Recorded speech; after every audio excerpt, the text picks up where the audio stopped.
داد و ذره راه دور با یه نور خام دور ذره ذره راه به زور میدی با زهر پشت باد در این راه بلندی شما سر به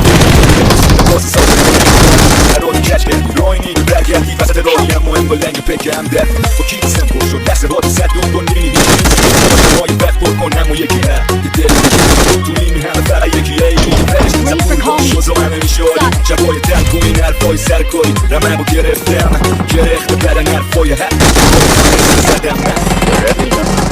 ما وایستادیم تو رفتی ما نخوندیم تو خوندی ما اینه یه جزیره فیکس خوندیم تو با همه که جون تو از ما کشیدی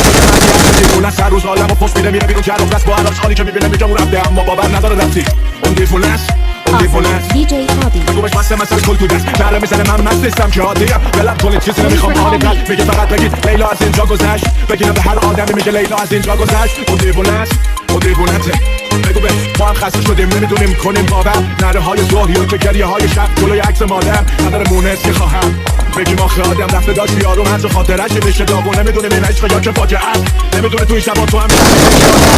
جان جان هست ولی آخر اون دیوونه است اون دیوونه ته اون دیوونه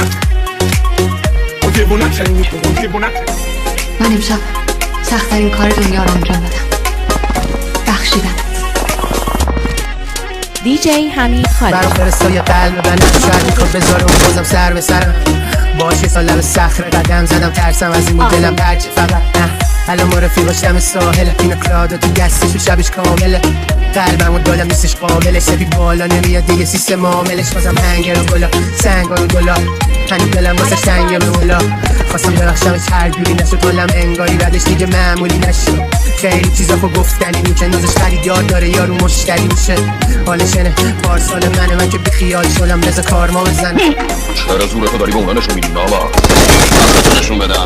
اگه کسی ندونه من که خوب میدونم تو کی بودی و کی هستی